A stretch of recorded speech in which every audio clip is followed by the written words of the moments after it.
So mga kabali, tuloy ko na ulit yung pang number 78 natin. Yan. Bali kay boss Arnel Jaro from Negros Oriental. Yan, 128 to. Sabi niya rito sa issue, nabasa daw to. Tapos nung ginamit isang beses na lang nasira na. Yan, tsaka palakasan na lang din daw to. Kaya shipping natin 107. Yan. Unbox ko lang, tingnan natin kung ano yung nangyari sa loob.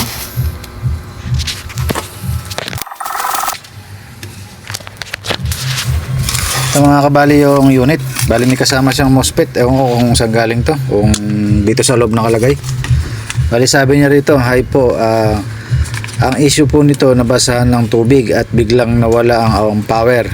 Paki-upgrade na lang po at palakasan ng tunog. Salamat po.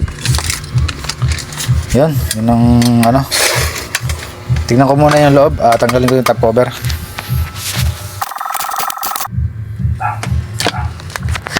Ito mga kabali, tinest ko na to, okay naman to, buo pa naman.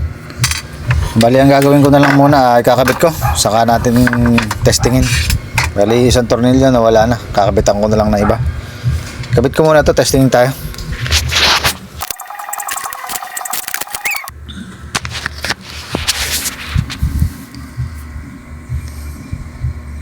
Ito mga kabali, yan, ikabit ko na yung isang MOSFET na natanggal. Yan. Testing natin kung umaandar ba o hindi. Ayan, sa test bulb lang tayo. Bali, nakadirect muna ako doon sa loob yung switch. Hindi ko muna pinagana yung socket. Ito ko na. Tingnan natin kung tutunog. Wala. Walang lumabas. Bali, subukan natin yung ilalim sa mismong peri transformer natin kung magkakaroon ng test valve. Sabit ko lang dito. So short natin to. Tingnan natin kung under pa siya, kung magkakaroon. Tayo ng pansundot. Yan. Ito na lang gagamitin ko isang kamay pang switch. Ayan natin kung magkakaroon ng ilaw yung test valve natin. So short ko lang yung output ng ng transformer, peri transformer natin. On ko na. Ayan, wala. Ali, may problema. Dito tayo mag-test muna sa natin, sa PWM. Baka wala na siyang signal na nilalabas. Ayan. Check ko lang to. Tanggalin ko muna yung E60 natin na transformer.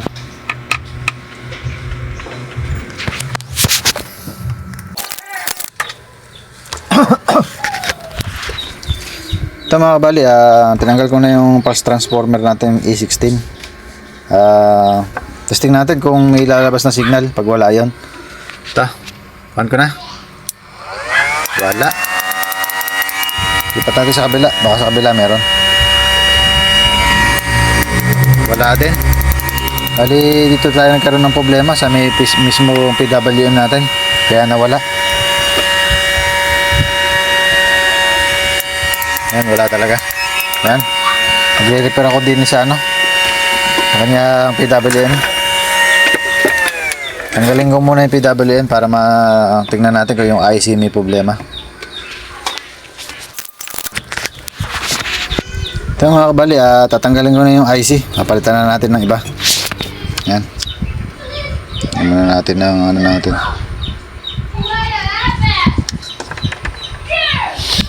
Tanggalin ko lang yung IC at palitan ko lang. Tapos kabit ulit natin, testing natin kung aandar na.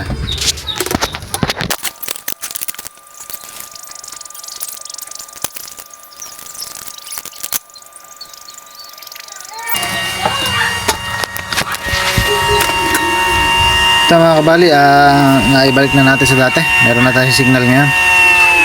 Yan, on ko na. Yan, sa isang side meron. Lipat natin. Yan, meron din. 41.8 kHz. Yan, bali ang naging problema, hindi yung IC. May nakuha tayo yung isang capacitor SMD. Hindi natin alam kung hindi naman siya shorted. Baka change value. Kasi siguro nawala yung ano natin. Try natin sa buzzer kung magbabas. Tingnan natin. Yan, mawawala ko testingin. Ni-reading natin kasi ng ano to, ng capacitance. Bali wala tayo na reading. Yan, wala siyang buzzer.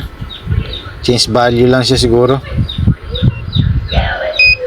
Yan, wala naman. Bali, kaya natin nakuhang sira yun. Meron tayong nakuhang buo na kasame ng PWM. Chinek natin bawat isa to. Dahil buo ito. Doon tayo nakakuha ng ano, na-test natin yung nasa taas na to. SMD capacitor. Yan, C5. Tapos tinest natin yung nakakabit na to na ayaw lumabas ng signal. Bali yung IC natin na to, goods to.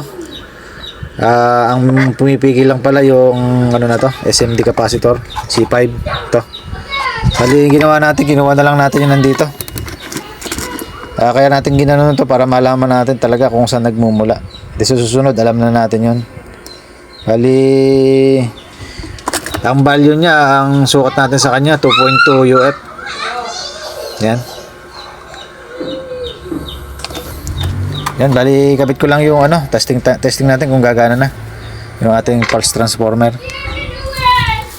Yan, ang value nun C5, 2.2 UF ang nasukat natin. Baka mayroong magkaroon ng trouble na ganito at nabasa ito, na shorted siguro. Yun na yung nasira sa kanya, yung change value kanya capacitor. Yan, bali yan na natin, kabit ko na. Testing natin kung tutunog na siya. Tapos i-upgrade na rin natin to.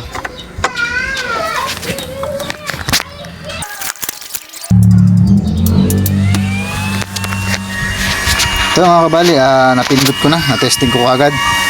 Bali yan, meron na tayong naririnig na tumutunog. Meron na tayong ilaw. At saka tumutunog-tunog yung ating inductor. Mahina nga lang. Ito, i-direct ko na para makita natin kung kakayanin niya, kung under siya. Bali nakaload sa atin 1K. Ito, on ko na. Ayan, mandar 1K. Full volume. Hindi natin ang flip-flop. Okay naman. Tanggalin natin yung flip-flop. Ngayon, sukatan natin ng lakas. Full volume yan. Tuloy kinakaya niya bago natin i-upgrade. On ko na. Yan, meron tayong 24 ampere. Yan, bago natin lakas. Dali, di naman sa ganitong unit, hindi naman natin i-upgrade ng sagad na sagad to kasi madalas nasisira ito. Sa capacitor, yung laya natin 3 UF, gagawin natin gagawin nating 4. At kung makikita nyo rito yung trimmer, wala nakalagay. Pero pwede natin yan, i-rekta na lang. I-jumperan natin yan. Saka yung yung resistor natin pinapalitan yung sa frequency natin. Bali may nakalagay na sa kanya 390. Papalitan din natin ng 390 yan na 1 watts. Palalaki natin. Na-open kasi pag ganitong 1/4 watts lang yung nakalagay. Yan. Palitan ko lang. Balik na lang ako pag napalitan ko.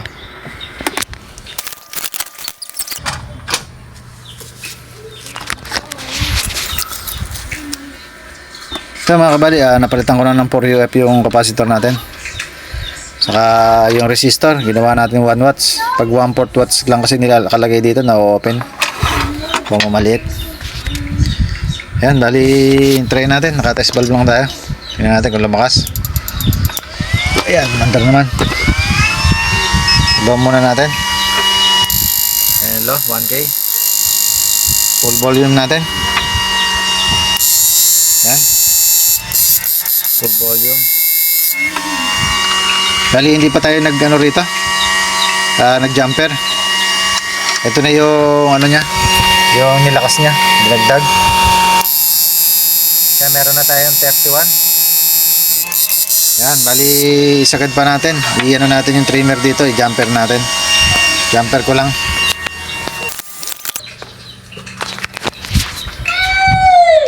Yan mga kabali, na-jumper na natin. Yan, kung makikita nyo yung isang diretso na ta. Line. Isang diretso pa ganyan. Jumper na yan. Tingnan natin kung gaano inilakas niya. Direct na natin. Yun lang naman ang binago natin.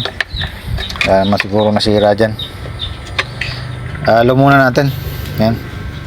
On ko na. Yan. On. Mandar naman. Pwede na natin isagad.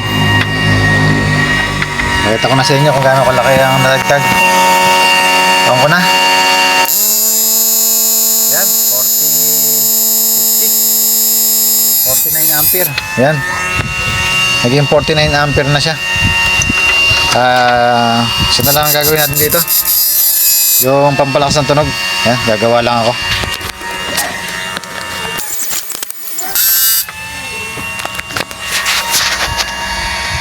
So mga kabali, nailagay na natin yung spring. Alambre lang na inikot yan. Ito na yung andar niya ngayon. Yan, lumaki-laki naman na yung tunog niya. Yan. Pwede dito sa unit na to, working na. Doon lang tayo nagkaroon ng problema sa PWM. Nabasa kasi yung pinaka-unit natin. At nag-upgrade na rin tayo ng capacitor. Hanggang 4 lang ang nilalagay ko talaga sa mga ganito.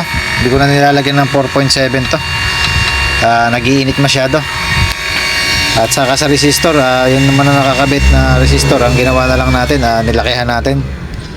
Saka yung trimmer natin dito, trim pot, ginamper natin yan. Parang binaipas na natin yung resistor na dinadaanan pa ritong isa. Yan yung isang 1/4 watts na ano na to, 15. Ay, 150 pala, 150k. Yun, binaipas na natin yung 150k na to. Yan, dito sa unit na 128 na to, hanggang dito na lang, okay na.